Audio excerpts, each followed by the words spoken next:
नमस्कार मेरे प्यारे विद्यार्थियों। पिछली कुछ क्लासों से हम पढ़ रहे हैं राजनीतिक विचारक प्लेटो का चिंतन, प्लेटो का राजनीतिक चिंतन। और जो हमारी क्लास हुई थी उसमें हमने प्लेटो की बुक्स के बारे में पढ़ लिया था, उसका एक सामान्य परिचय पढ़ लिया था, प्लेटो का न्याय का सिद्धांत पढ़ लिया था।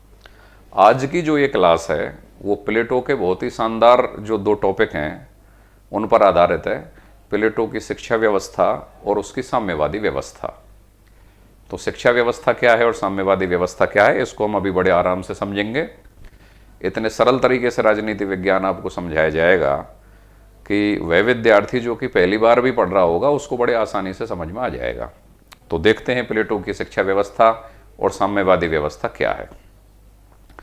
देखिए, प्लेटो के बारे में चूंकि 4-5 क्लासें पहले हो चुकी हैं तो उनमें क्या बताया गया है कि प्लेटो की मुख्य समस्या एक ऐसे आदर्श राज्य का निर्माण करना है जो न्याय पर आधारित है। अर्थात प्लेटो क्या चाहता है, न्याय पर आधारित एक आदर्श राज्य की स्थापना करना चाहता है।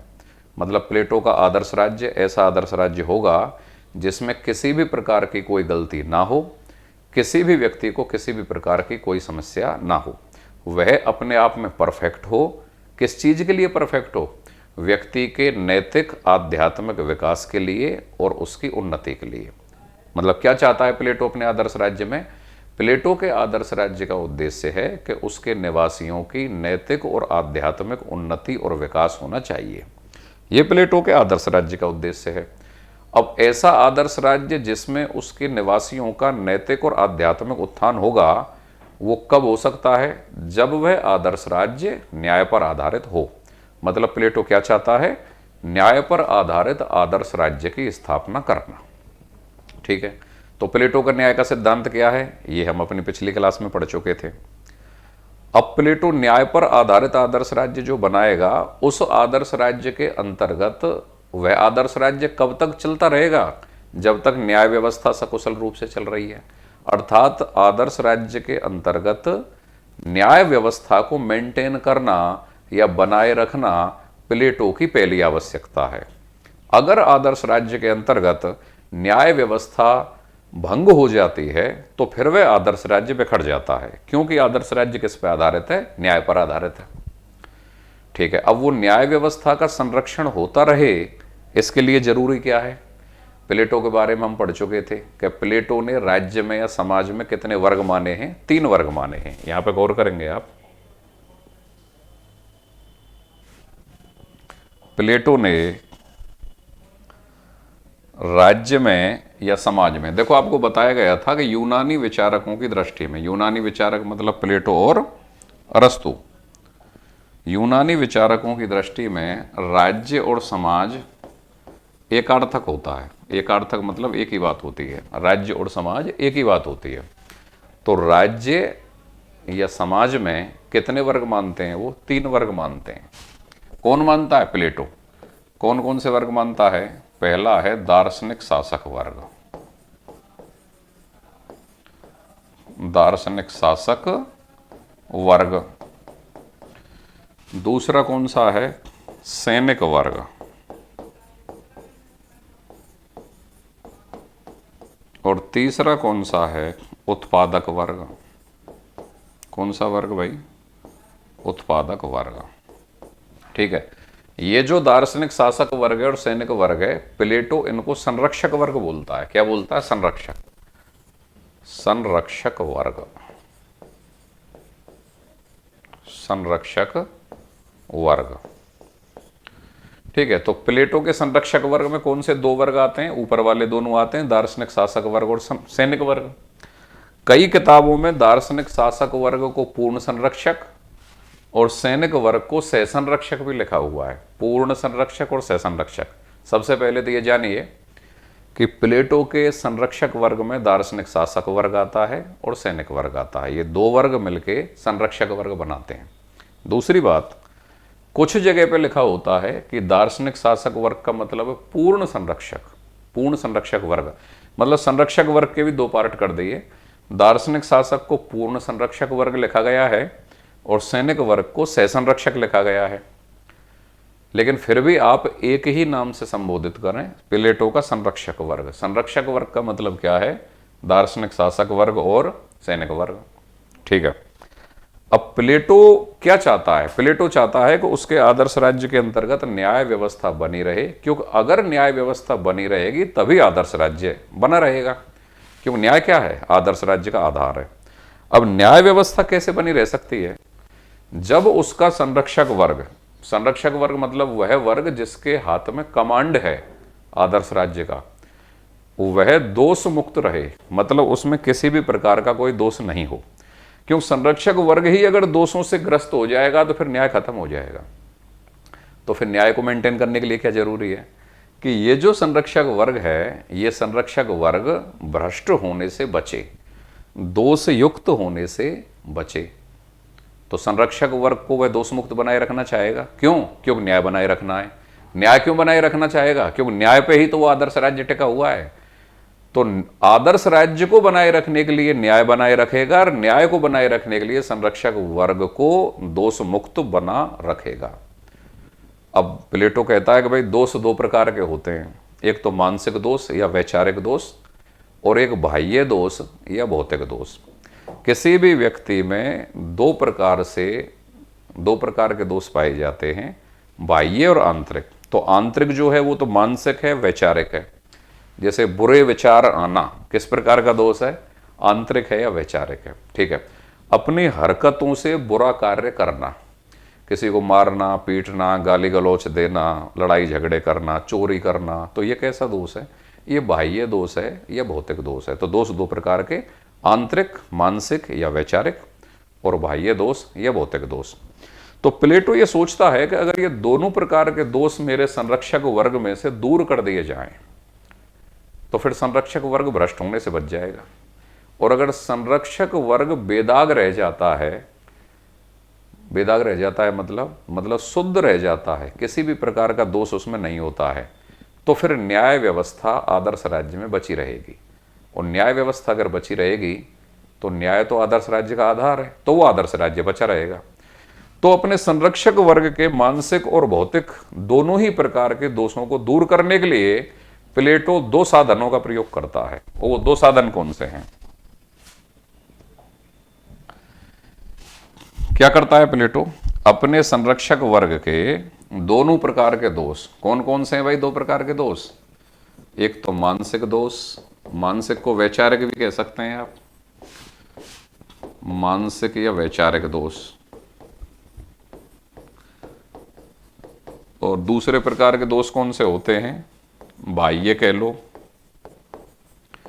चाहे भौतिक दोष कह लो, बाह्य या भौतिक दोष। इन दोनों ही प्रकार के दोषों को प्लेटो दूर करना चाहता है। तो इन दोनों प्रकार के दोषों को दूर करने के लिए वह दो प्रकार के साधन प्रयोग में लेता है। कौन कौन से साधन? मानसिक या वैचारिक दोष को दूर करने के लिए प्लेटो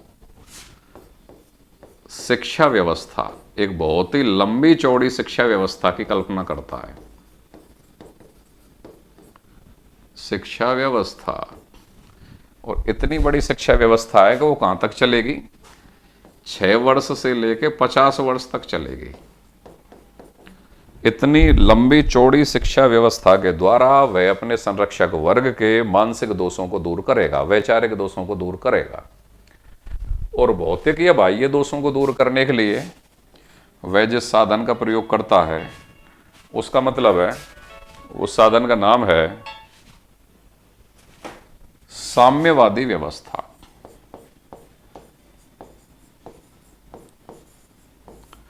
साम्यवादी व्यवस्था।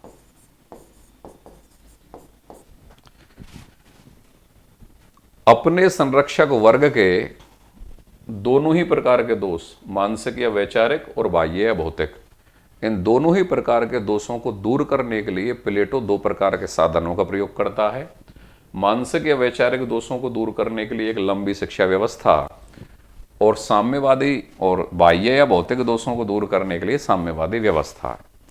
तो शिक्षा व्यवस्था का सिद्धांत और साम्यवादी व्यवस्था का सिद्धांत प्लेटो के आदर्श राज्य के क्या हैं? आधार स्तंभ हैं। दोबारा गौर करें, अगर न्याय प्लेटो के आदर्श राज्य का आधार स्तंभ है, मतलब आधार है, तो शिक्षा और साम्यवाद उसके दो स्तंभ हैं। तो आधार क्या है? न्याय है, और स्तंभ क्या है? शिक्षा व्यवस्था और साम्यवादी व्यवस्था। अब क्या है प्लेटो की शिक्षा व्यवस्था और क्या है प्लेटो की साम्यवादी व्यवस्था, यह हमारा आज का टॉपिक है। अब इसको मैं पहले तो ब्रीफली आपको बिल्कुल सरल तरीके से समझा देता हूं, 5-10 मिनट के अंदर बिल्कुल समझ में आएगा, ये गारंटी है। और इसके बाद फिर नोट्स पे पूरा रीड करवा देते हैं। फिर किसी भी परीक्षा में कोई भी सवाल आ जाए, मेरा पूरा विश्वास है, ये अनुभव है और ये आकलन है कि आप उसको ऐड कर दोगे। तो चलो देखते हैं प्लेटो की शिक्षा व्यवस्था क्या है, समझिए।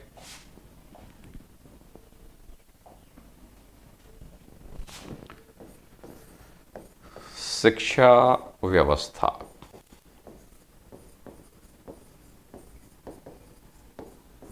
ठीक है जी। सबसे पहले तो शिक्षा व्यवस्था क्या है? संरक्षक वर्ग के मानसिक या वैचारिक दोषों को दूर करने का उपाय या साधन। एक लंबी शिक्षा व्यवस्था जो कहां से कहां तक चल रही है? 6 वर्ष से लेके 50 वर्ष तक चल रही है। इस शिक्षा व्यवस्था के प्लेटो के क्या है? सबसे पहले प्लेटो की शिक्षा व्यवस्था की विशेषता क्या है? देखिए, प्लेटो जब आपको शुरुआत में पढ़ाना शुरू किया था तो आपको ये बताया था कि जब प्लेटो का जन्म हुआ और उस समय पर पेलोपोनेसियन वार, एक युद्ध चल रहा था एथेंस और स्पार्टा के बीच में, जो कि 30 वर्ष चला है। 28 साल का प्लेटो जब तक हो गया है, जब तक वो युद्ध चलता रहा है। तो उसमें अपनी प्रबल सैनिक शक्ति के कारण यूनान के नगर राज्य स्पार्टा ने एथेंस को हराया। और प्लेटो कहाँ का रहने वाला है? एथेंस का। तो एथेंस हार गया। प्लेटो कहाँ का रहने वाला है? एथेंस का। किसने एथेंस को हरा दिया? स्पार्टा ने हरा दिया। क्यों हरा दिया? क्योंकि स्पार्टा की सैनिक शक्ति बहुत दमदार थी। एथेंस की जो शिक्षा व्यवस्था थी उसमें वैचारिक मानसिक उन्नति पर बल दिया जाता था, लेकिन स्पार्टा की जो शिक्षा व्यवस्था थी उसमें एक मजबूत सैनिक शक्ति या शारीरिक शक्ति पर बल दिया जाता था। तो प्लेटो ने जब पेलोपोनेसियन वार में अपने राज्य एथेंस को हारते हुए देखा तो प्लेटो यह तय करता है कि केवल शारीरिक या मानसिक दृष्टि से फिट होने से कोई पार नहीं पड़ेगी। अगर आपको अपने अस्तित्व की सुरक्षा चाहिए, नहीं, वो केवल मानसिक आध्यात्मिक या वैचारिक उन्नति मात्र से ही पार नहीं पड़ेगी। अगर आपको अपने राज्य का अस्तित्व बचाए रखना है या आदर्श राज्य बचाए रखना है तो आपको मानसिक, शारीरिक और वैचारिक के साथ साथ सैनिक शक्ति भी आपको नितांत आवश्यक है।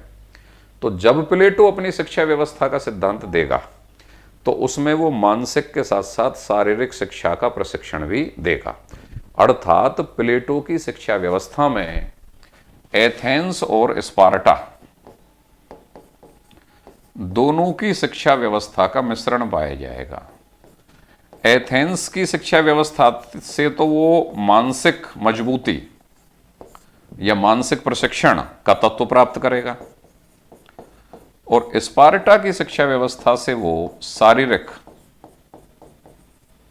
या सैनिक प्रशिक्षण का तत्व प्राप्त करेगा। प्लेटो का यह मानना है कि ये दोनों प्रकार की क्वालिटी एक अच्छे नागरिक के अंतर्गत होनी चाहिए। केवल अगर मानसिक दृष्टि से फिट है, शारीरिक दृष्टि से फिट नहीं है, तो वह भी इनकम्प्लीट है। केवल शारीरिक दृष्टि से फिट है और मानसिक दृष्टि से फिट नहीं है, तो वह भी इनकम्प्लीट है। एक कंप्लीट नागरिक तैयार करने के लिए शारीरिक और मानसिक दोनों लेवल पर प्लेटो की नज़र में फिटनेस होना चाहिए। तो वो इस तरीके की अपनी शिक्षा व्यवस्था में, एक तो उसकी यह विशेषता रहेगी। दूसरा क्या रहेगा? शारीरिक शिक्षा या शारीरिक प्रशिक्षण का तत्व वह स्पार्टा से प्राप्त करता है। दूसरे, एथेंस में निजी शिक्षा व्यवस्था थी। पहले एथेंस में निजी शिक्षा व्यवस्था थी, स्पार्टा में सार्वजनिक शिक्षा व्यवस्था थी। सार्वजनिक का मतलब होता है सरकारी, जो सरकार या राज्य के द्वारा दी जाए। प्लेटो अपना जब शिक्षा सिद्धांत देगा तो उसमें सार्वजनिक शिक्षा पर बल देगा। कौन सी शिक्षा पर बल देगा? सार्वजनिक। अर्थात प्लेटो की शिक्षा व्यवस्था राज्य नियंत्रित है, राज्य नियंत्रित है। शारीरिक और मानसिक दोनों प्रकार का उस शिक्षा व्यवस्था में ट्रेनिंग है। राज्य नियंत्रित शिक्षा व्यवस्था है। राज्य नियंत्रित शिक्षा व्यवस्था के बाद क्या है?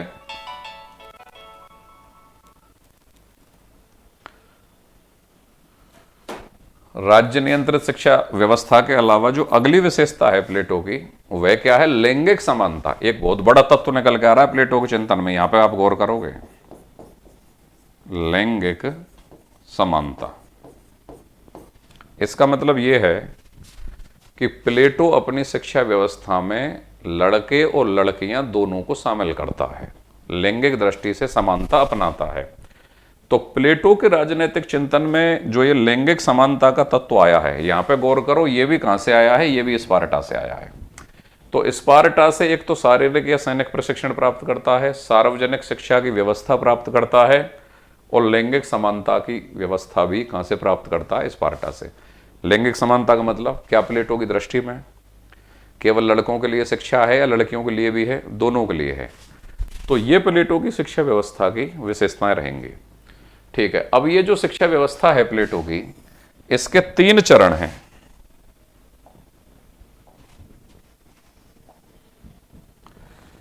प्लेटो की शिक्षा व्यवस्था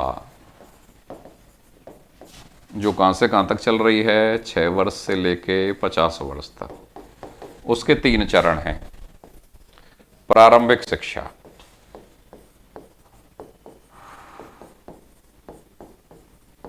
अब ये प्रारंभिक शिक्षा क्या है भाई?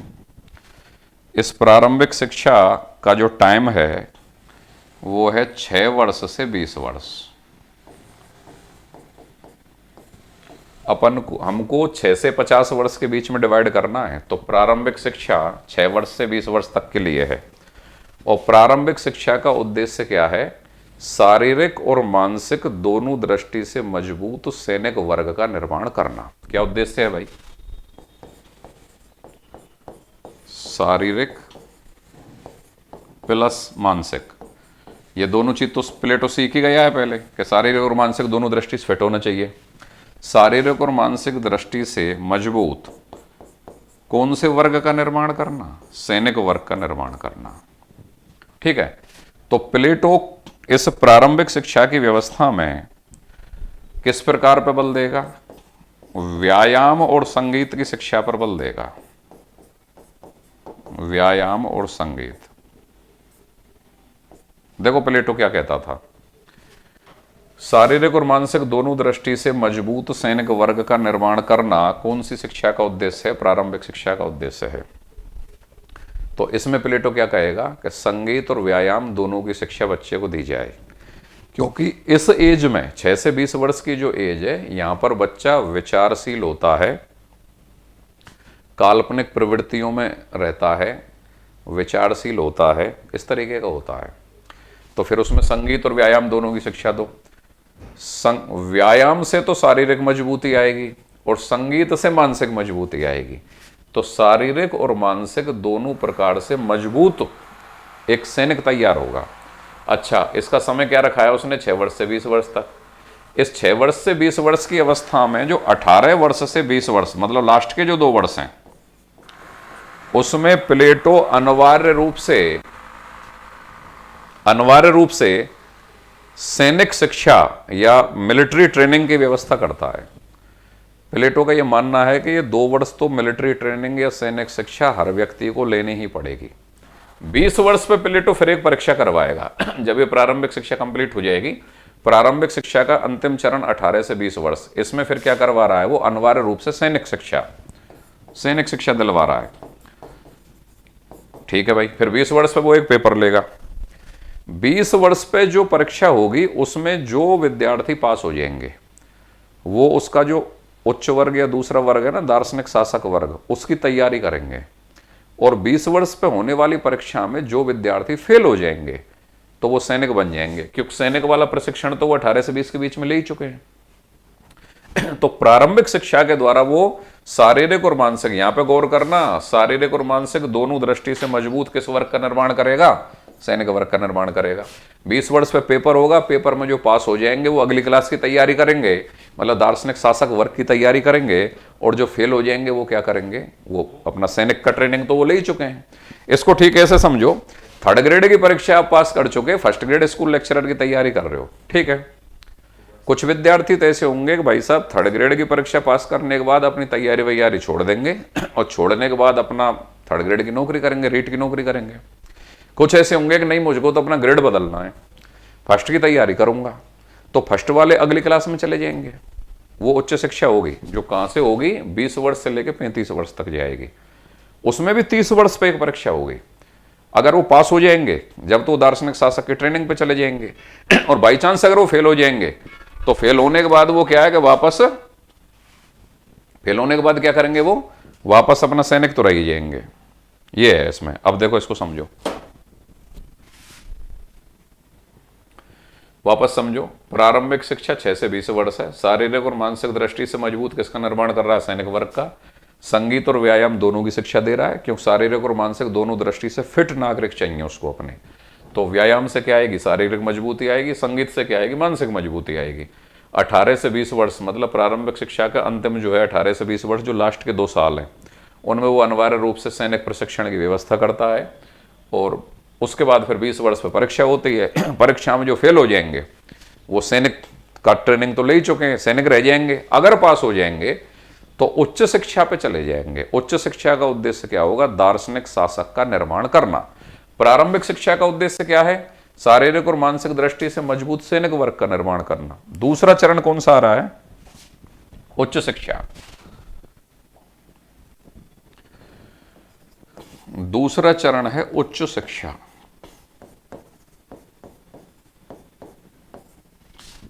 उच्च शिक्षा कहां से कहां तक है भाई, 20 से लेकर 35 वर्ष तक।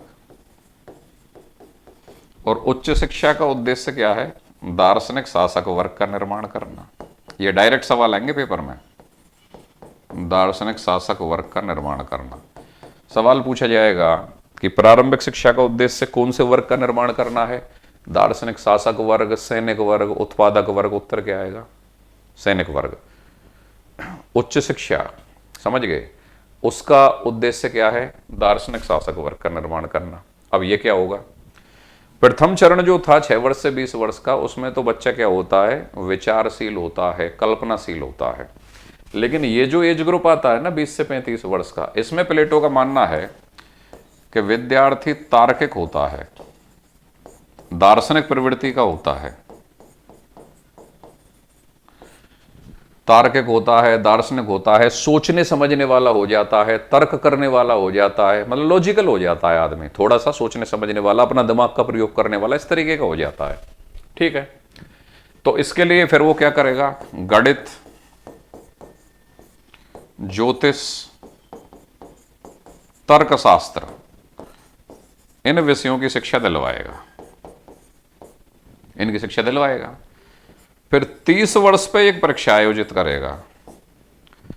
30 वर्ष पर वह जो परीक्षा आयोजित होगी उसमें जो विद्यार्थी फेल हो जाएंगे तो फिर क्या होगा, सैनिक वर्ग बनने की योग्यता तो वो पहले ही प्राप्त कर चुके हैं 20 साल की एज की परीक्षा पास करके। तो वो जो पास करके वो ट्रेनिंग लेके, तो अगर फेल हो जाएंगे 30 वर्ष की परीक्षा पे तो वो वापस कहां चले जाएंगे, सैनिक वाले पे चले जाएंगे, जो उसका पुरानी जिसकी योग्यता वो ले चुके हैं। जैसे थर्ड ग्रेड रीट की परीक्षा पास करने के बाद फर्स्ट ग्रेड की तैयारी की, अगर फेल हो गए तो रीट के मास्टर तो वो हैं ही, तो वो फेल हो गए तो कहां चले जाएंगे, सैनिक वर्ग में। और अगर वो पास हो गए तो फिर वो 30 वर्ष से लेके 35 वर्ष तक दार्शनिक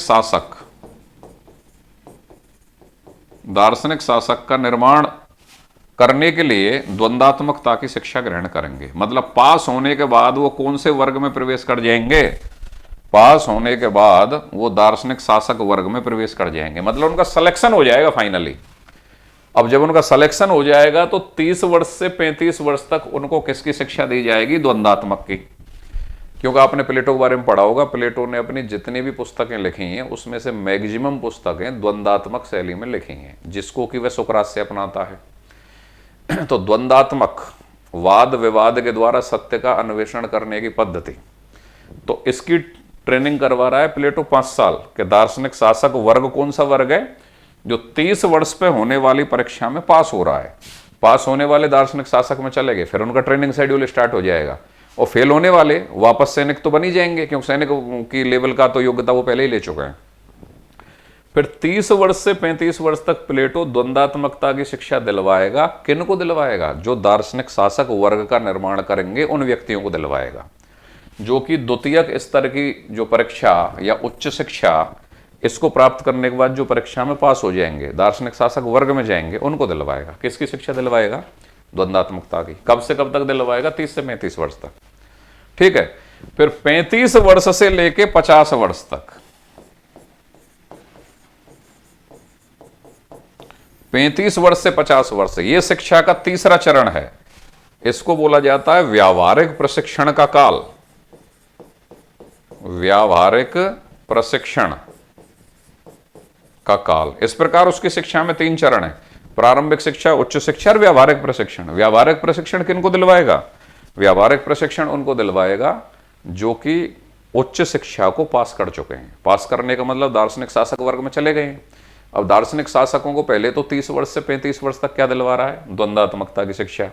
फिर 35 वर्ष से लेकर 50 वर्ष तक उनको व्यावहारिक प्रशिक्षण दिलवा रहा है। मतलब आजकल के हिसाब से इंटर्नशिप समझ सकते हो आप। मेडिकल में जो इंटर्नशिप चलती है ना, जैसे डॉक्टर जो बन जाते हैं, एमबीबीएस की ट्रेनिंग हो जाती है कि भाई अब आप क्या कर रहे हैं? इंटर्नशिप कर रहे हैं। बीएड जो विद्यार्थी करते हैं वो इंटर्नशिप के लिए जो कॉलेज स्कूलों में वहाँ जाते हैं, तो वो व्यावहारिक प्रशिक्षण है, जिसमें उनको जैसे बीएड वाले पढ़ा के देखते हैं कि भाई ऐसे पढ़ाया जाता है। डॉक्टर जो होते हैं वो हॉस्पिटल्स में जाते हैं, बड़े सीनियर डॉक्टर्स के नीचे काम करते हैं, वहाँ वो ट्रेनिंग लेते हैं। तो ऐसे ही प्लेटो क्या करवाएगा? व्यावहारिक प्रशिक्षण। तो व्यावहारिक प्रशिक्षण जो कि उसकी शिक्षा का तीसरा चरण है। कब से कब तक है? 35 से 50 तक। ठीक है। इस पूरे प्रशिक्षण के दौरान वॉच रखा जाएगा विद्यार्थियों पर, चूंकि वो सारे दार्शनिक शासक वर्ग में तो जाएंगे ही जाएंगे, लेकिन उस ट्रेनिंग पीरियड में जो व्यावहारिक प्रशिक्षण है उनमें उनका परफॉर्मेंस जैसा रहेगा, उस आधार पर उनको मंत्रियों के पद वितरित हो जाएंगे। और उनमें भी जो महाज्ञानी होगा, परम ज्ञानी होगा, सबसे इंटेलिजेंट होगा, शारीरिक मानसिक दृष्टि से फिट होगा, मतलब वो यूनिक पर्सन होगा, उसको फिर वो क्या बना देंगे? उसको वो बना देंगे दार्शनिक शासक। तो यहां पे दोबारा गौर करें, दार्शनिक शासक अपने आप में एक वर्ग है। कौन से लोगों का वर्ग है? जो 30 साल वाली परीक्षा को पास करके दार्शनिक शासक वर्ग में प्रवेश कर रहे हैं, उनका वर्ग है। और उनमें भी जो सबसे टॉप का व्यक्ति है वो कौन है?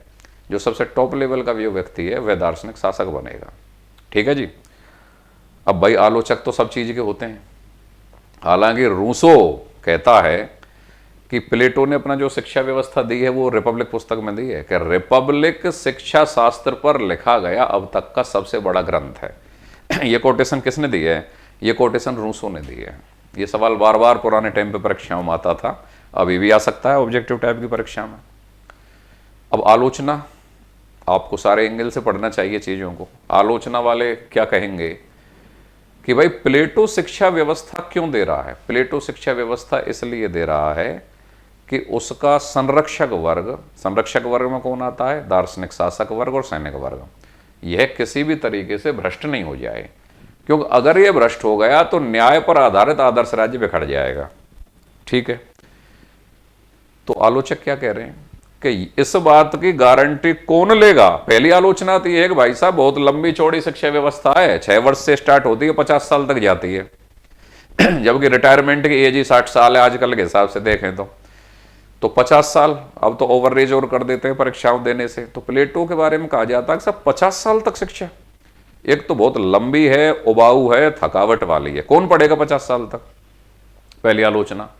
दूसरी आलोचना कि 50 साल तक जो शिक्षा व्यवस्था की जा रही है, तो 50 साल तक शिक्षा लेने के बाद भी आदमी दोष मुक्त हो जाएगा, इसकी क्या गारंटी है? गारंटी क्या है भाई? दोस्त ऐसे सोते हैं कि लोग पहले तो मतलब कोई दोष नहीं होता उनमें, उम्र के हर पड़ाव पर दोष उत्पन्न हो सकता है, कोई गारंटी नहीं कि कोई आदमी पाक साफ रहे पूरे जीवन। हो सकता है वो 30-35-40 साल तक बड़ा अच्छा है, आदर्श है, कोई समस्या नहीं है उसको, बाद में वो चोरी करने लग जाए, डकैती डालने लग जाए, या उसकी जिंदगी में कोई ऐसी घटना आ जाए वो और प्रकार के व्यसनों का शिकार हो जाए, दारू पीने लग जाए, बहुत सारे लोग पीने लग जाते हैं बाद में, तो इसकी क्या गारंटी है? तो ये आलोचक उसकी आलोचना कर रहे हैं, बहुत ही लंबी, थकावट वाली और उबाऊ शिक्षा व्यवस्था है। दूसरे, इस बात की क्या गारंटी है कि 50 साल तक शिक्षा देने के बाद सारे प्रकार के दोषों से मुक्त ही रहेगा संरक्षक वर्ग, इसकी गारंटी क्या है? यह आलोचना है। तीसरी आलोचना, प्लेटो की शिक्षा व्यवस्था आपने देखी होगी, प्रारंभिक शिक्षा के द्वारा वो सैनिक वर्ग का निर्माण कर रहा है और उच्च शिक्षा के द्वारा वो दार्शनिक शासक वर्ग का निर्माण कर रहा है, ठीक है। लेकिन उत्पादक वर्ग के लिए कोई विशेष शिक्षा व्यवस्था नहीं है। उत्पादक वर्ग के लिए कोई विशेष ट्रेनिंग या विशेष प्रकार की शिक्षा व्यवस्था नहीं है। तो यहां पे आप पकड़ो कि प्लेटो की शिक्षा व्यवस्था में लैंगिक समानता है क्या? आपका जवाब आएगा बिल्कुल है साहब। क्यों? महिला और पुरुष दोनों के लिए समान रूप से शिक्षा व्यवस्था हो रही है, तो लैंगिक समानता है, ठीक है। वर्गीय समानता है क्या? वर्गीय का मतलब है हर वर्ग के लिए समानता, तो यहां आपका जवाब आएगा वर्गीय समानता नहीं है। क्यों? प्लेटो की शिक्षा व्यवस्था के द्वारा केवल सैनिक वर्ग और दार्शनिक शासक वर्ग का निर्माण हो रहा है। उत्पादक वर्ग के लिए कोई विशिष्ट शिक्षा की कोई व्यवस्था नहीं है। तो यह प्लेटो का शिक्षा सिद्धांत है, जो प्लेटो किस चीज के लिए दे रहा है? अपने संरक्षक वर्ग के मानसिक दोषों को दूर करने के लिए, ठीक है। अब उसने दोष दो प्रकार के बताए हैं, भौतिक या बाह्य दोष भी बताए हैं। भाई मानसिक दोष और भौतिक या बाह्य दोष। तो मानसिक दोषों को दूर करने के लिए शिक्षा व्यवस्था हो गई। अब दूसरे प्रकार के दोषों को भी दूर कर लेते हैं। दूसरे प्रकार के दोष साहब प्लेटो ने बताए कि संरक्षक वर्ग में ऐसा हो सकता है कि भौतिक या बाह्य दोष भी हों, भौतिक या बाह्य दोष भी हो जाएं भाई। अब भौतिक या बाह्य दोष के प्लेटो दो प्रकार बता रहा है, कंचन और कामनी। यह प्लेटो का बहुत भयंकर सिद्धांत है, इसके मारे रूह कांप जाती है अगर कोई पढ़ता है तो एक बार। तो मानसिक दोष, ठीक है, शिक्षा व्यवस्था के द्वारा दूर हो जाएंगे। बाह्य या भौतिक दोष, प्लेटो कहता है भाई बाह्य और भौतिक दोष सामान्यतः व्यक्तियों में दो प्रकार के हो सकते हैं, कंचन और कामनी। कंचन का मतलब है, कंचन सोने का पर्यायवाची होता है, सोने का, स्वर्ण का। तो इसका मतलब है संपत्ति। कि एक तो संपत्ति का दोष भी हो सकता है भाई, ज्यादा संपत्ति का लालची हो जाए, ज्यादा रुपयों का गबन कर जाए, ज्यादा धन दौलत अपने पास इकट्ठा करने लग जाए और दोषी हो जाए। और दूसरा होता है कामनी, पत्नी, स्त्री या परिवार, ये मान लो उसकी फैमिली।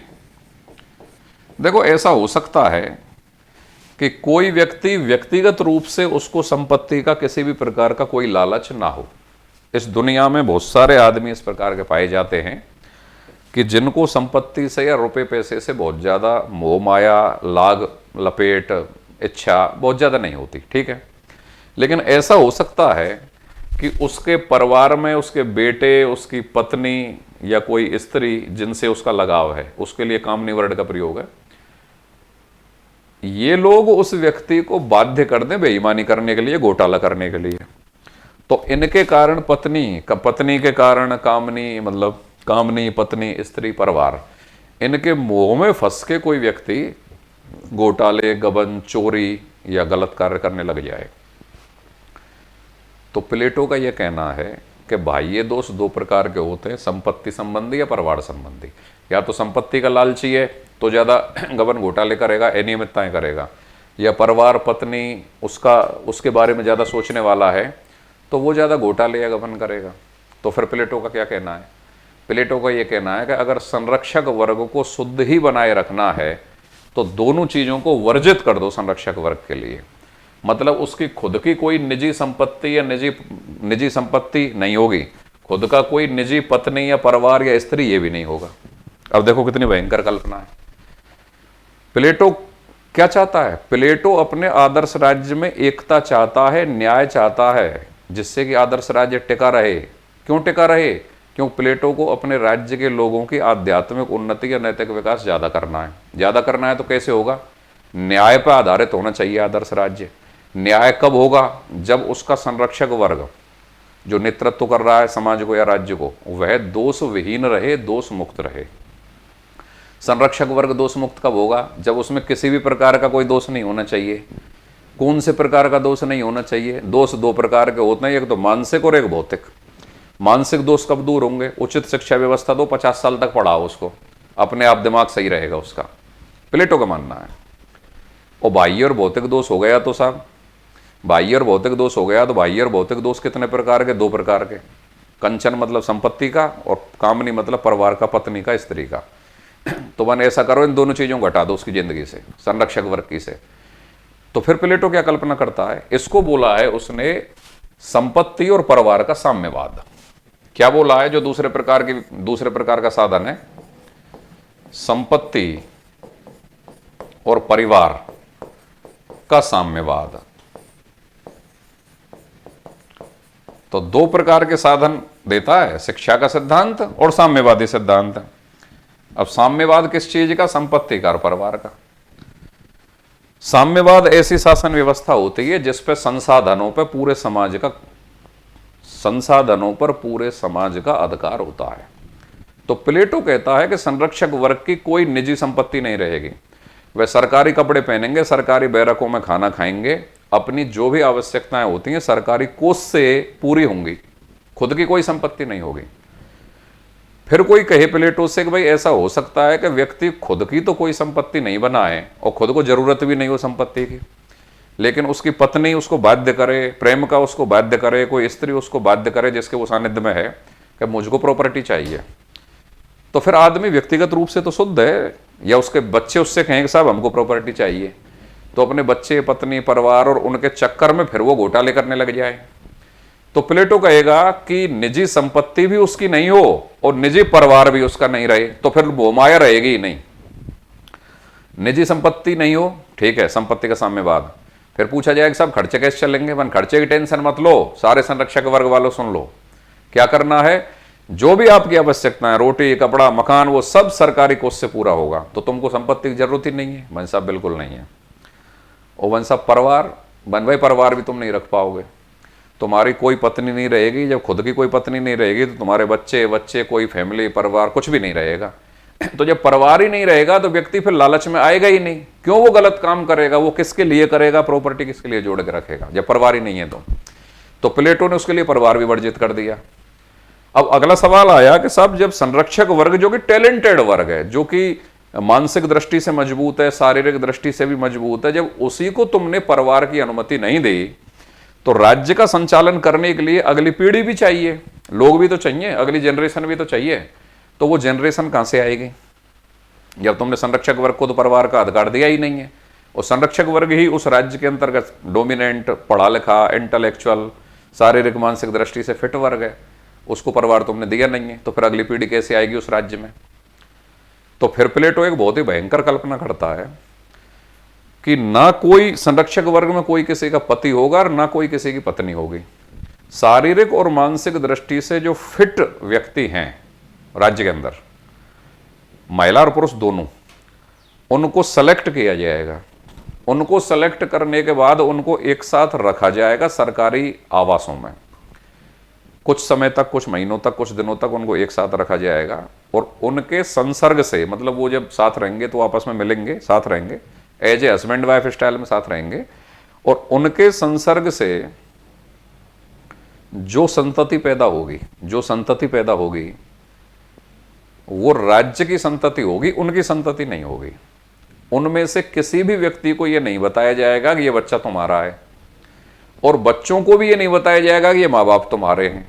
और कुछ समय उनको महिला पुरुषों को साथ रखने के बाद, संतति प्राप्त करने के बाद फिर उनको अलग अलग कर दिया जाएगा। बच्चों को माँ बाप से अलग अलग कर दिया जाएगा। तो ना तो माँ बाप ये पहचानेंगे कि उनका बच्चा कौन सा है, ना बच्चे ये पहचानेंगे कि उनके माँ बाप कौन से हैं। तो संरक्षक वर्ग को ये आइडिया ही नहीं लगेगा कि उनका बच्चा कौन सा है। तो उनकी नजर में तो वो सारे बच्चे उन्हीं के बच्चे, और बच्चों की नजर में सारे संरक्षक वर्ग उन्हीं के पेरेंट्स। तो मोह माया जो रहती है अपने बच्चे की, अपने परिवार की, वो भी नहीं रहेगी, और राज्य के लिए बेस्ट संतति भी प्राप्त हो जाएगी, और संरक्षक वर्ग शुद्ध भी बना रह जाएगा, और कोई मोह माया नहीं रहेगी। इसलिए संरक्षक वर्ग निस्वार्थ रूप से, निष्पक्ष भाव से अपने कार्यों का संपादन करेगा, क्योंकि उसको यह पता नहीं चलेगा कि उसके खुद के बच्चे कौन से हैं। बच्चों को यह नहीं पता चलेगा कि उनके पेरेंट्स कौन से हैं। तो इस प्रकार की भयंकर कल्पना प्लेटो करता है। किस लिए करता है? अपने राज्य में एकता, अनुशासन बनाए रखने के लिए, न्याय व्यवस्था बनाए रखने के लिए। इतनी भयंकर कल्पना प्लेटो कर डालता है। क्यों? प्लेटो एक आदर्शवादी विचारक है, कल्पनाशील विचारक है। अरस्तु जो कि उसका शिष्य, सबसे पहले आलोचना तो वही करता है कि संपत्ति का साम्यवाद अगर आप कर रहे हो तो संपत्ति के साम्यवाद का मतलब क्या है कि कोई भी संरक्षक वर्ग की कोई निजी संपत्ति नहीं है। ठीक है भाई, नहीं है। तो ये मानव प्रवृत्ति है कि जब तक उसको खुद की संपत्ति या खुद का फायदा हो रहा है तो वो ज्यादा मेहनत करता है, और अगर उसको खुद को कोई लालसा नहीं, खुद को कोई संपत्ति कलेक्ट करने की अनुमति नहीं दी और सारी संपत्ति साझे की संपत्ति या राज्य की संपत्ति रखी, तो ज्यादा मेहनत करने वाले ज्यादा मेहनत क्यों करेंगे। ये ठीक वैसे ही कल्पना है जैसे साझे का जो परिवार होता है, मान लो 4 भाई हैं, चारों में एक बहुत जोरदारी से काम कर रहा है, रुपए कमा रहा है, एक दो बेचारा थोड़ा थोड़े कर रहे हैं, एक दो बिल्कुल आलसी हैं। तो जो तगड़ा वाला काम करने वाला होता है उसकी वाइफ उससे कहती है कि भाई तुम ही क्यों मर रहे हो फालतू में, बाकी सारे लोग आनंद ले रहे हैं, फलाने 2-3 है वो तो कुछ भी नहीं कर रहे, तुम अपने शरीर को तोड़ रहे हो, सारे काम कर रहे हो। तो वो भी क्या करेगा, या करवा दिया जाएगा उसको कि तुम भी रेस्ट वेस्ट लिया करो, 2-4-6 घंटे काम कर लिया करो, ज़्यादा की जरूरत नहीं है। अल्टीमेटली रिजल्ट क्या निकलेगा, उस परिवार की प्रोग्रेस रुक जाएगी, क्योंकि मेहनत करने वालों को अगर व्यक्तिगत संपत्ति का सुख आप छीन लोगे, नहीं दोगे, तो वो एक्स्ट्रा वर्कआउट क्यों करेंगे, वो भी फिर कम करने लग जाएंगे। तो ये बात अरस्तु कहते हुए संपत्ति के साम्यवाद की आलोचना करता है। अरस्तु कहता है कि व्यक्तिगत संपत्ति का सुख या स्वार्थ ही मेहनत करने वालों को ज्यादा काम करने के लिए या ज्यादा मेहनत करने के लिए प्रेरित करता है। लेकिन अगर ऐसा नहीं हो पा रहा है, उनको अपना लाभ नहीं मिल पा रहा है, तो ज्यादा मेहनत करने वाले क्यों ज्यादा मेहनत करेंगे, और जब ज्यादा मेहनत करने वाले ज्यादा मेहनत नहीं करेंगे तो अल्टीमेटली क्या होगा, राज्य की आर्थिक उन्नति रुक जाएगी। यह आलोचना अरस्तु करता है। और परिवार या स्त्रियों के साम्यवाद की तो आलोचना अरस्तु इतने ढंग से करता है कि यह तो इतनी भयंकर कल्पना कर डाली गुरुजी प्लेटो जी कि ये व्यवस्था ना पास्ट में कभी अस्तित्व में आई है, ना वर्तमान में है, ना भविष्य में कभी हो सकती है। जानवरों में हो सकती है, मनुष्यों में थोड़ी हो सकती है। और अगर इस व्यवस्था को अपना भी लिया जाए तो तुम कायिका राज्य में एकता और अनुशासन बनाए रखना चाहते हो, तुम्हारा आदर्श राज्य ही चौपट हो जाएगा। तो ये प्लेटो का शिक्षा संबंधी सिद्धांत और साम्यवादी संबंधी सिद्धांत है। सवाल वापस वहीं से शुरू होंगे कि क्यों आवश्यकता पड़ी, क्योंकि राज्य में एकता और अनुशासन बनाए रखना है। एकता और अनुशासन बनाए रखने के लिए क्या जरूरी है, न्याय जरूरी है, न्याय व्यवस्था बनी रहे। न्याय व्यवस्था बनी रहने के लिए क्या जरूरी है कि संरक्षक वर्ग दोष मुक्त हो, भ्रष्ट ना हो। ठीक है, संरक्षक वर्ग दोष मुक्त हो, इसके लिए जरूरी क्या है कि संरक्षक वर्ग में किसी भी प्रकार का कोई दोष नहीं आना चाहिए। दोष क्या होता है, दोष 2 प्रकार के होते हैं, मानसिक, वैचारिक और बाह्य या भौतिक। मानसिक या वैचारिक कैसे दूर किया जाए कि एक लंबी चौड़ी शिक्षा प्रणाली दे डालो संरक्षक वर्ग को। और बाह्य या भौतिक कैसे किया जाए कि बाह्य और भौतिक 2 प्रकार के दोष होते हैं, कंचन और कामनी। इनसे कैसे मुक्त रखा जाए उसको, दोनों को वर्जित कर दो। जब दोनों उसके पास रहेंगे ही नहीं तो कोई लाग लपेट नहीं रहेगा, फिर वो फ्री होकर राज्य कार्य का संपादन करेगा। फिर ये व्यवस्था कर दी उसने, संपत्ति का साम्यवाद और पत्नियों या परिवार का साम्यवाद। ये आज का हमारा टॉपिक था। अभी आपके आराम से समझ में आ गया होगा। अब एक रीड कर लेते हैं, बस 10 मिनट में टॉपिक कंप्लीट।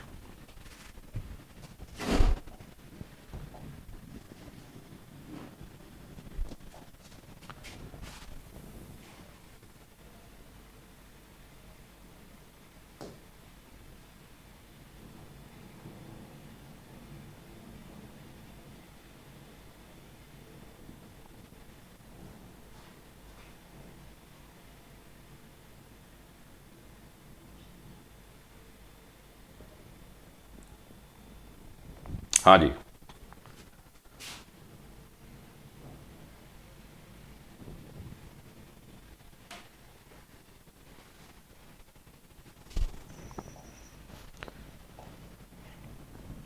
तो यहां से हम पढ़ रहे हैं प्लेटो की शिक्षा व्यवस्था।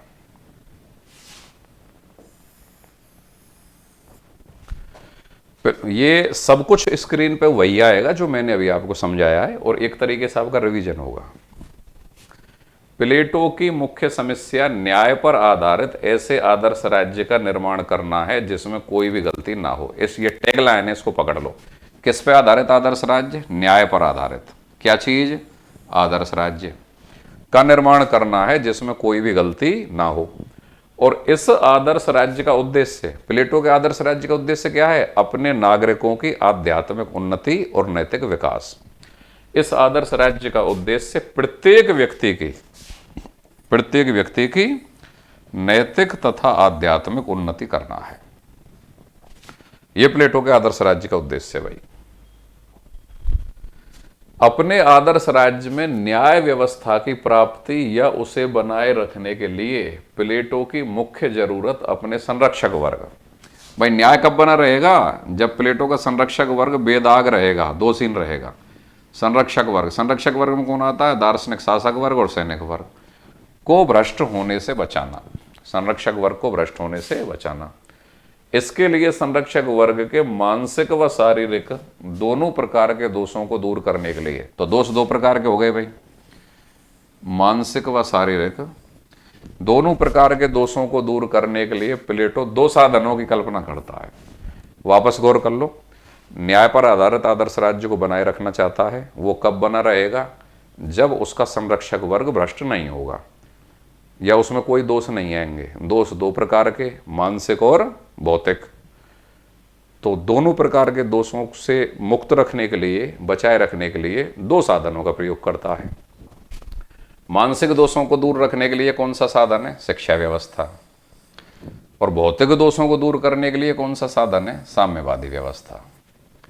अतः शिक्षा और साम्यवाद प्लेटो के आदर्श राज्य में न्याय प्राप्ति के क्या हैं? दो साधन। न्याय तो प्लेटो के आदर्श राज्य का आधार है और उस न्याय को प्राप्त करने के साधन क्या हैं? शिक्षा और साम्यवाद। अब शिक्षा व्यवस्था क्या है? ऐसा यह न्याय या सद्गुण प्राप्ति का सकारात्मक, एक चीज और देखो कैसा साधन है?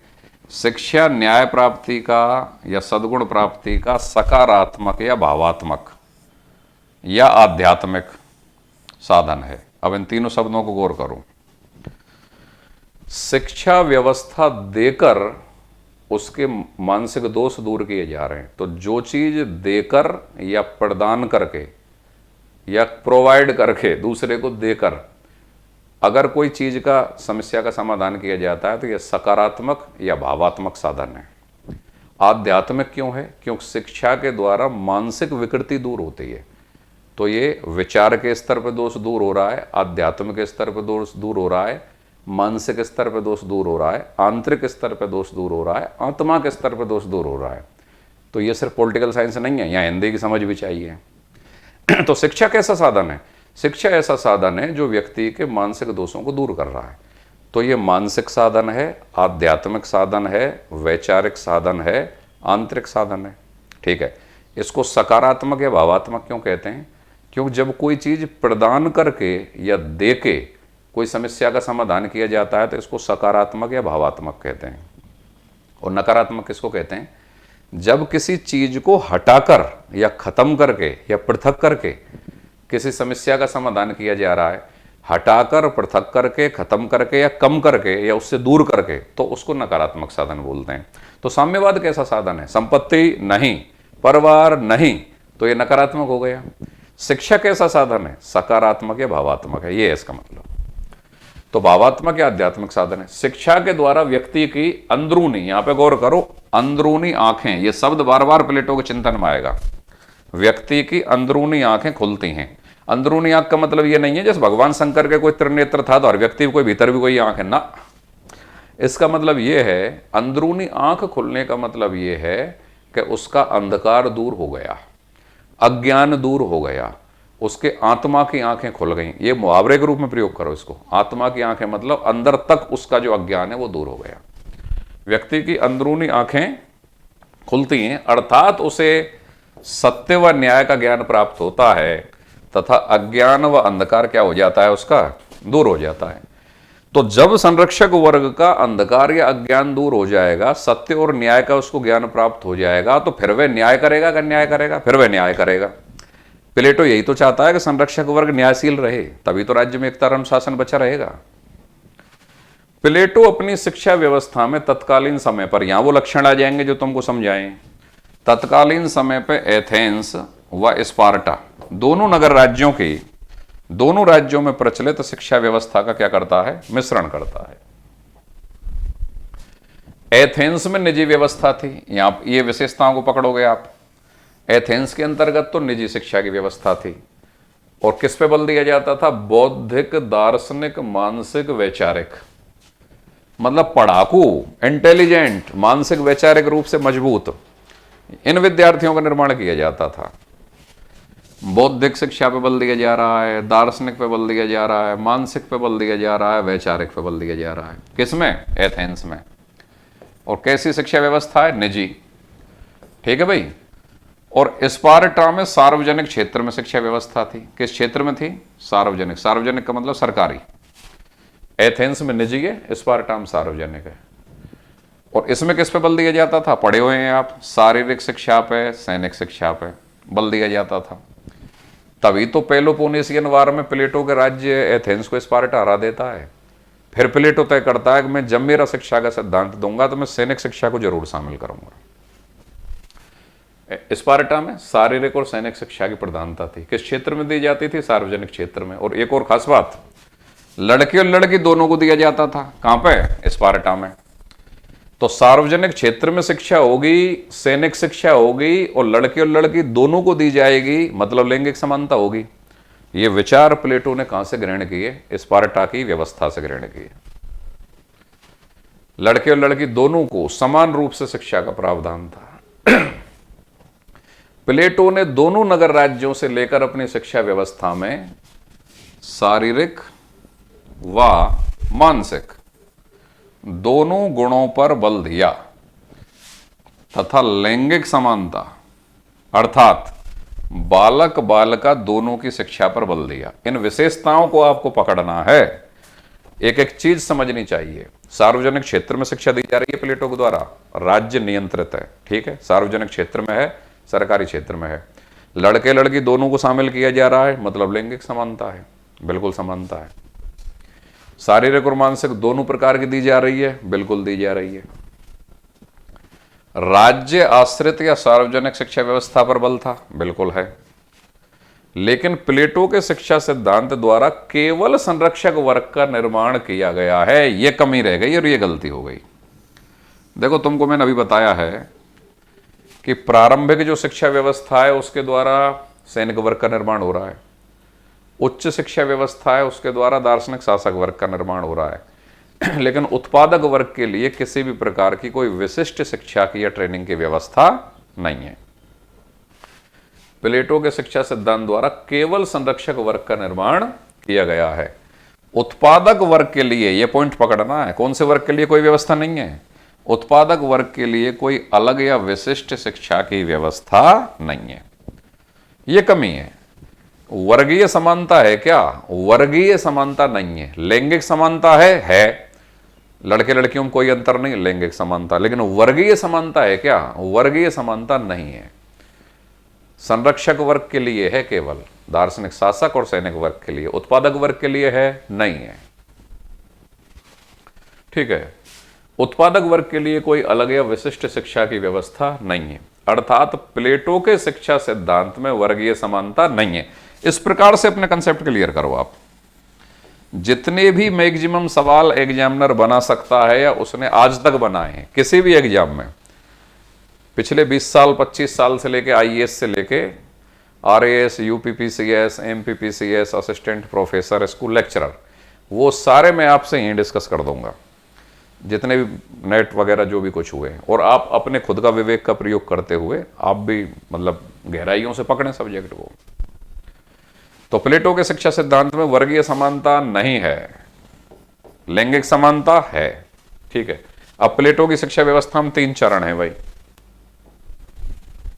प्रारंभिक शिक्षा, यह चरण शुरुआत से लेके मतलब 6 वर्ष से 20 वर्ष तक का समय है, प्रारंभिक शिक्षा में है।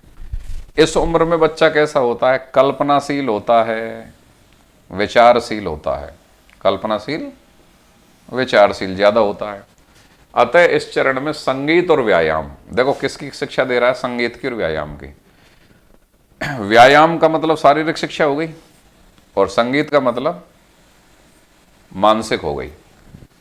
तो शारीरिक और मानसिक दोनों हो गई। प्रारंभिक शिक्षा का उद्देश्य क्या है? यह बहुत बड़ा सवाल है। प्रारंभिक शिक्षा का या प्राथमिक शिक्षा का उद्देश्य शारीरिक और मानसिक दृष्टि से मजबूत किस वर्ग का निर्माण करना? सैनिक वर्ग का निर्माण करना।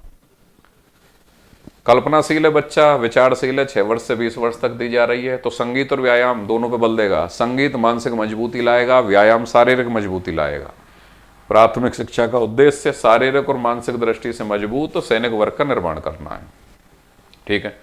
इस चरण के अंतिम समय, प्रारंभिक शिक्षा का जो अंतिम समय है 2 वर्ष, कब से कब तक है? 18 से 20 वर्ष तक। इसमें अनिवार्य रूप से सैनिक प्रशिक्षण की व्यवस्था करता है। सैनिक प्रशिक्षण की व्यवस्था अनिवार्य रूप से करता है। इजराइल में अनिवार्य रूप से सैनिक प्रशिक्षण है, महिला और पुरुष दोनों के लिए। तो इजराइल तो इस चीज को आज कर रहा है, प्लेटो तो 2500 साल पहले ही कर चुका था। इजराइल भी अपने अस्तित्व की रक्षा करने के उद्देश्य से महिला और पुरुष दोनों को अनिवार्य सैनिक प्रशिक्षण करता है। प्लेटो के समय पे भी नगर राज्य व्यवस्था थी। उसने तो आदर्श राज्य की, अपने नगर राज्य की जो जनसंख्या बताई थी वो 5040 बताई थी, एक नगर तक ही रहने वाला राज्य। तो अस्तित्व की सुरक्षा का सवाल तो उस समय पे भी रहा होगा, तभी वे अनिवार्य रूप से सैनिक व्यवस्था करता है, सैनिक प्रशिक्षण की। और ये अनुभव वो अपने बचपन में पेलोपोनेशियन वार में ले ही चुका था। एथेंस स्पार्टा जो वार हुआ था, जिसमें उसका राज्य एथेंस हार गया था।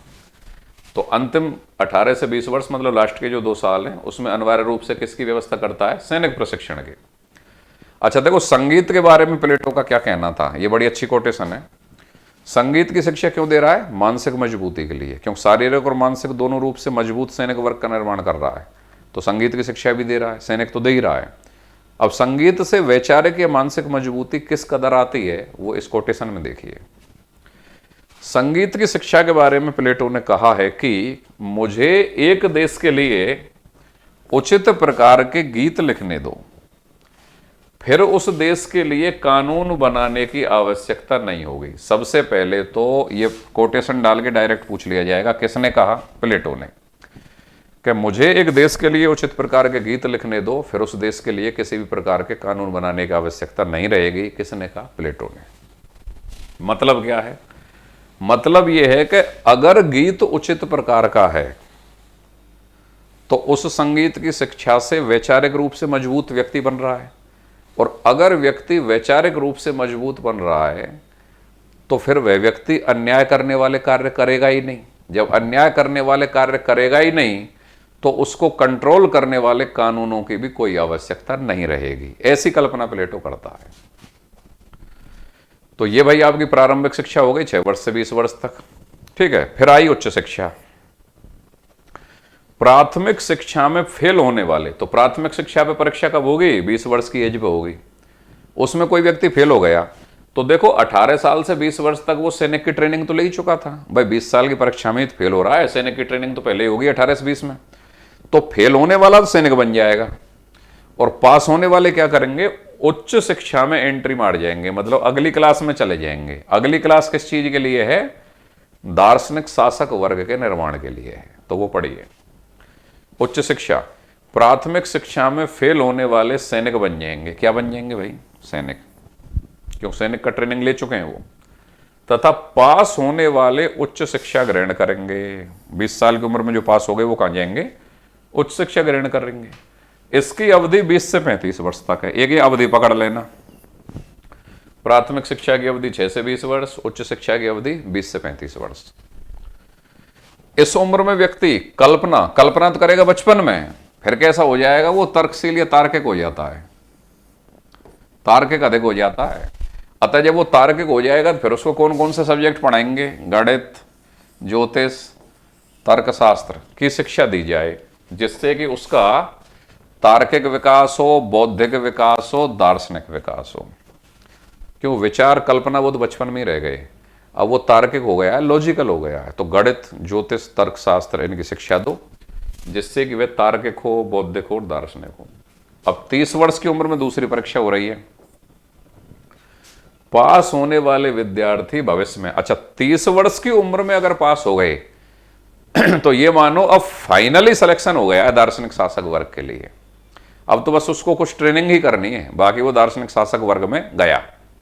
और बाई चांस 30 साल में फेल हो गया तो वापस सैनिक का योग्यता तो वो लिए हुए ही है पहले, तो वापस सैनिक में चला जाएगा। पास हो गया तो कहां चला जाएगा 30 साल के बाद? दार्शनिक शासक वर्ग में। 30 वर्ष की उम्र में दूसरी परीक्षा होगी पास होने वाले विद्यार्थी भविष्य में दार्शनिक शासक वर्ग का निर्माण करेंगे। किसका निर्माण करेंगे? दार्शनिक शासक वर्ग का निर्माण करेंगे। जबकि फेल होने वाले विद्यार्थी पुणे कहाँ चले जाएंगे? सैनिक में। सैनिक की ट्रेनिंग तो ले चुके हैं वो, तो सैनिक में चले जाएंगे। और पास हो गए तो कहाँ जाएंगे? दार्शनिक शासक की ट्रेनिंग करेंगे। अच्छा, अब दार्शनिक शासक की ट्रेनिंग असल में 30 साल के बाद स्टार्ट होती है। तो पहला पड़ाव क्या है? हालांकि ये द्वितीय चरण में ही हो रहा है कि 30 साल से 35 वर्ष तक, ये उम्र भी याद करनी है आपको कि द्वंद्वात्मकता की शिक्षा किस उम्र में दी जाती है।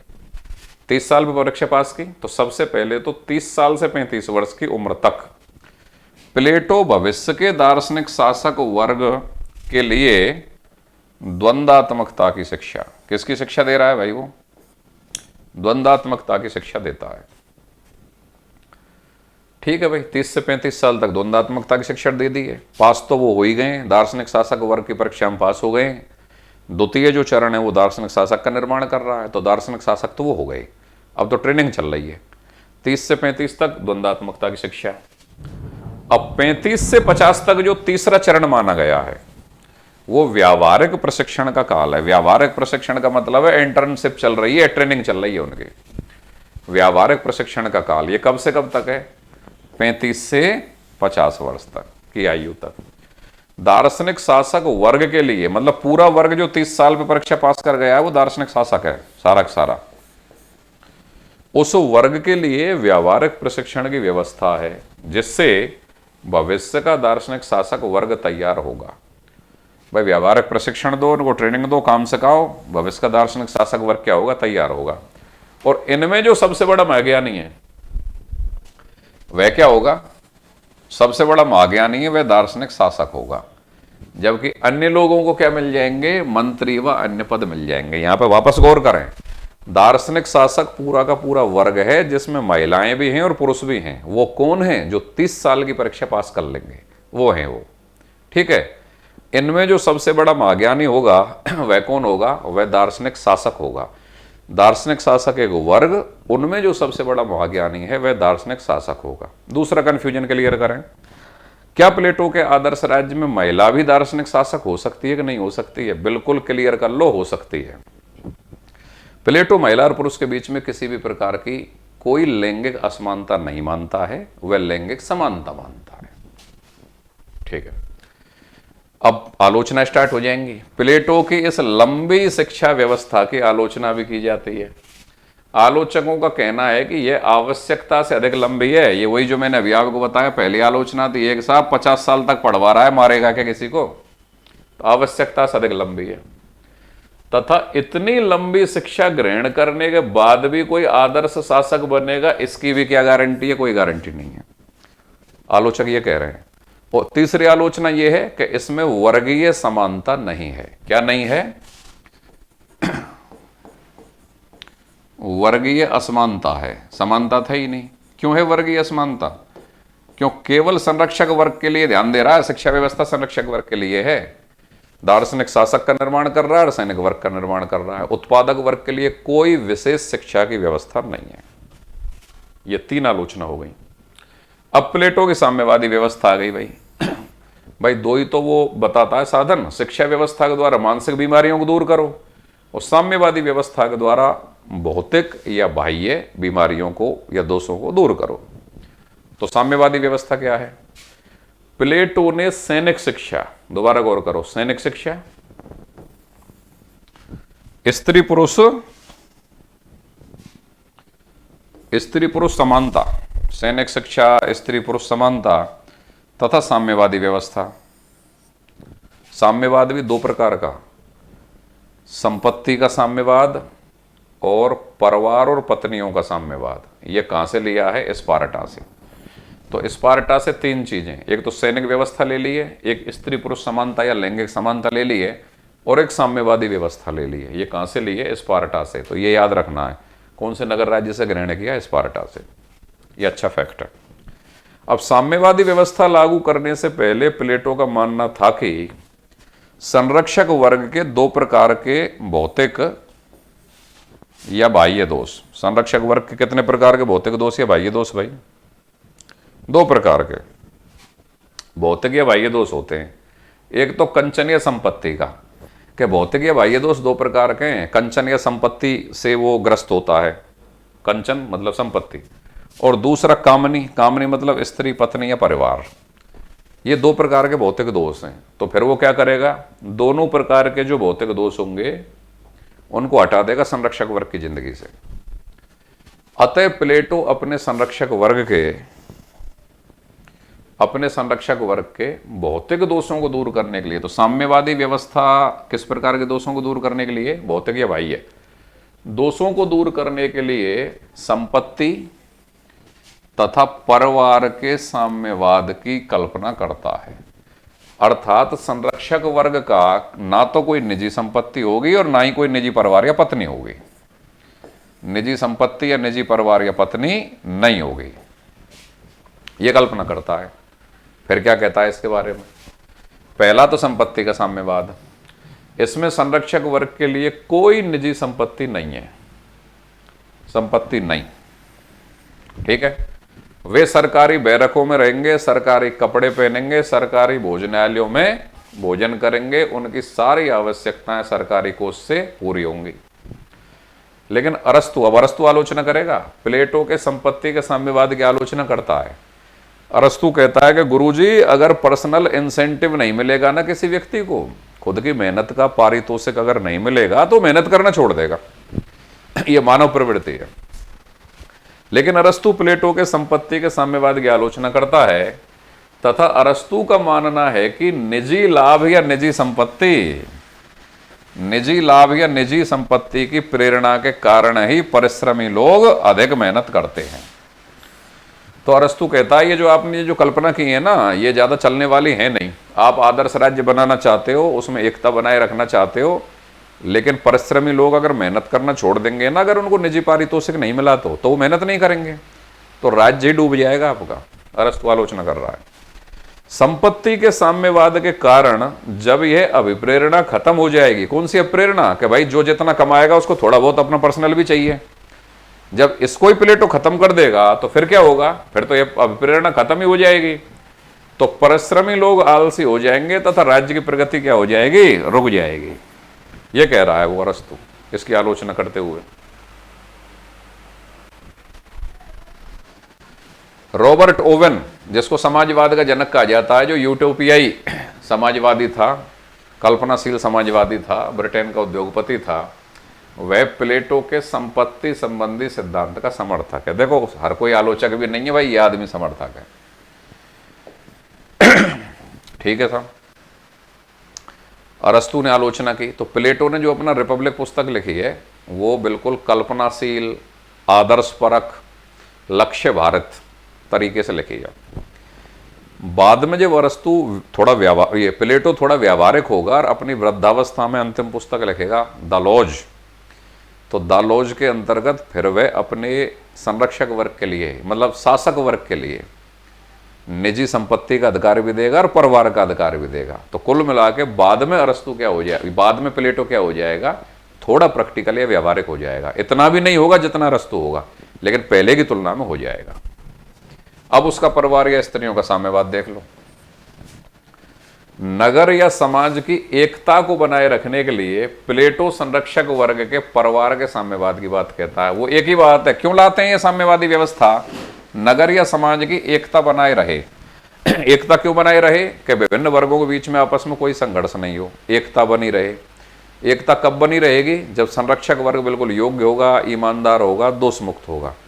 तो फिर संरक्षक वर्ग को उचित शिक्षा दिलवाओ, मानसिक दोष दूर करो, और उसके भौतिक दोषों को भी या बाह्य दोषों को दूर करो। बाह्य दोष दो प्रकार के, कंचन संपत्ति और परिवार स्त्री, इन दोनों को उसकी लाइफ में से हटा दो। तो संपत्ति का साम्यवाद भी कर दिया, अब परिवार या पत्नियों का साम्यवाद भी कर रहा है। तो देखो कैसे कर रहा है, परिवार या स्त्रियों का साम्यवाद। नगर या समाज की एकता को बनाए रखने के लिए प्लेटो संरक्षक वर्ग के परिवार के साम्यवाद की बात कहता है, अर्थात संरक्षक वर्ग का कोई निजी परिवार नहीं होगा। लेकिन अच्छा, अब निजी परिवार नहीं होगा तो भविष्य में अच्छी पीढ़ी कैसे प्राप्त हो, क्यों, लोग भी तो चाहिए राज्य के लिए, तो फिर वो कैसे प्राप्त होंगे देखो। लेकिन भविष्य की पीढ़ी प्राप्त करने के लिए दार्शनिक शासक दार्शनिक शासक कौन है? जो राज्य का मुखिया है, वो एक अनुज्ञा पत्र जारी करेगा, मतलब एक अधिसूचना जारी करेगा, ये मान लो। कैसे लोगों के लिए? शारीरिक और मानसिक दृष्टि से स्वस्थ संरक्षक वर्ग। अब संरक्षक वर्ग में दोनों प्रकार के वर्ग आ रहे हैं, दार्शनिक शासक वर्ग भी आ रहा है और सैनिक वर्ग भी आ रहा है। तो शारीरिक और मानसिक दृष्टि से स्वस्थ संरक्षक वर्ग के महिला व पुरुषों का अल्पकालीन विवाह आयोजन, भाई स्थायी विवाह नहीं है, अल्पकालीन विवाह है, कुछ समय के लिए है, अल्पकालीन विवाह आयोजन कराएगा। उनके साथ रहने से, संसर्ग से, मतलब उनके रहने से, साथ में संसर्ग से जो बच्चे होंगे उनका पालन पोषण राज्य द्वारा किया जाएगा। राज्य द्वारा क्यों किया जाएगा? क्योंकि अगर संरक्षक वर्ग को पता चल गया कि ये मेरा बच्चा है, तो फिर तो वो माल को लूट के बेईमानी करके उन बच्चों को दे देगा। प्लेटो का आदर्श राज्य खंडित हो जाएगा। तो आदर्श राज्य में अनुशासन, एकता और न्याय बनाए रखने के लिए, उसके लिए जरूरी था कि जो अगली संतति प्राप्त हो, उस संतति को भी ये नहीं पता चले कि उसके माँ बाप कौन है, और उसके माँ बापों को भी कोई पता नहीं चले कि उसकी संतति कौन है। तो ये है ये पॉइंट। संसर्ग से जो बच्चे होंगे उनका पालन पोषण राज्य द्वारा किया जाएगा। बच्चों को माँ बाप के बारे में तथा माँ बाप को बच्चों के बारे में कोई जानकारी नहीं होगी। इस प्रकार भविष्य के लिए स्वस्थ पीढ़ी भी प्राप्त हो जाएगी और निजी परिवार का मोह भी क्या हो जाएगा भाई? खत्म हो जाएगा। निजी परिवार भी नहीं है संरक्षक वर्ग का, और राज्य के लिए पीढ़ी प्राप्त हो गई। ना बच्चों को बताया कि तुम्हारे माँ बाप कौन है, ना माँ बाप को बताया कि तुम्हारे बच्चे कौन है, और पीढ़ी भी राज्य के लिए प्राप्त हो गई। ठीक है भाई। अरस्तु ने इसे ऐसी भयंकर व्यवस्था कहा है जिससे आदर्श राज्य नष्ट हो जाएगा। अब अरस्तु को पता चला कि साहब प्लेटो ने यह सिद्धांत दिया है, तो अरस्तु ने सिर पकड़ लिया अपना कि हे गुरुजी, इतनी खतरनाक कल्पना है। पत्नियों का साम्यवाद, परिवार का साम्यवाद, कोई किसी का पति नहीं, कोई किसी की पत्नी नहीं, ये जानवरों में होता है जो आप इस तरीके से कर रहे हो। तो इस प्रकार प्लेटो एक कल्पनाशील या लक्ष्य भारित प्रकार का विचारक रहा है अपने जीवन के शुरुआती चरण में। लास्ट में जाके थोड़ा सा व्यावहारिक या प्रैक्टिकल हो जाएगा वो। चलो आगे देखिए। अब प्लेटो का साम्यवाद और आधुनिक साम्यवाद, आधुनिक साम्यवाद आप ये मान लो मार्क्सवादी साम्यवाद, मोटा मोटा इसमें क्या अंतर है? अब साम्यवाद के बारे में मोटा सा ये जान लें कि एक ऐसी विचारधारा जो समाज के संसाधनों पर सभी समाज का अधिकार मानती है। हालांकि अंतर बहुत है, चीजें और भी बहुत आएंगी, लेकिन फिलहाल समझने के लिए इतना मान लो। मार्क्स ने इसको ज्यादा हिट किया। उसने आर्थिक संसाधनों पर बल दिया कि राज्य के संसाधनों पर स्वामित्व की दृष्टि से निजी स्वामित्व की बजाय समाज का स्वामित्व होना चाहिए। जबकि प्लेटो क्या कह रहा है और आधुनिक साम्यवाद क्या कह रहा है, उसमें बेसिक डिफरेंस देखें। प्लेटो का साम्यवाद दार्शनिक या काल्पनिक है। भाई प्लेटो का कोई अस्तित्व में थोड़ी आया था कि भाई कोई पत्नियों का साम्यवाद अस्तित्व में आ गया हो, कोई संपत्ति का साम्यवाद अस्तित्व में आ गया हो। प्लेटो केवल विचार कर रहा है, कल्पना कर रहा है अपनी पुस्तक में। तो प्लेटो का साम्यवाद दार्शनिक या काल्पनिक है तथा कैसा है? अभौतिक है। वो केवल विचार कर रहा है, कल्पना कर रहा है। दार्शनिक है, काल्पनिक है, अभौतिक है। जबकि मार्क्स का साम्यवाद, मार्क्स का साम्यवाद या आधुनिक साम्यवाद कैसा है? भौतिक है, व्यावहारिक है। मार्क्स का व्यावहारिक है। मार्क्स ने जो फॉर्मूले दिए हैं उनके आधार पर दुनिया के कई राज्यों के अंतर्गत, मतलब कई देशों के अंतर्गत साम्यवादी व्यवस्था या समाजवादी व्यवस्था को स्थापित करने का प्रयास हुआ है। प्लेटो का ऐसा कुछ नहीं हुआ है। उसका तो केवल काल्पनिक दार्शनिक चिंतनात्मक है। इसका क्या है? भौतिक भी है और व्यावहारिक भी है। प्लेटो का साम्यवाद केवल संरक्षक वर्ग के लिए। यहां देखो भाई, प्लेटो का साम्यवाद केवल किसके लिए है? संरक्षक वर्ग के लिए। मतलब प्लेटो का जो उत्पादक वर्ग है वो अपनी संपत्ति भी रख सकता है और अपना परिवार भी रख सकता है, केवल संरक्षक वर्ग नहीं रखेगा दोनों चीजें। तो प्लेटो का साम्यवाद केवल संरक्षक वर्ग के लिए है, जबकि आधुनिक साम्यवाद समाज के सभी वर्गों के लिए है।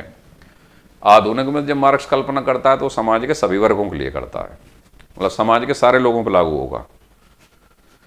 बारकर तथा नेटलसेप, नेटलसेप है ये,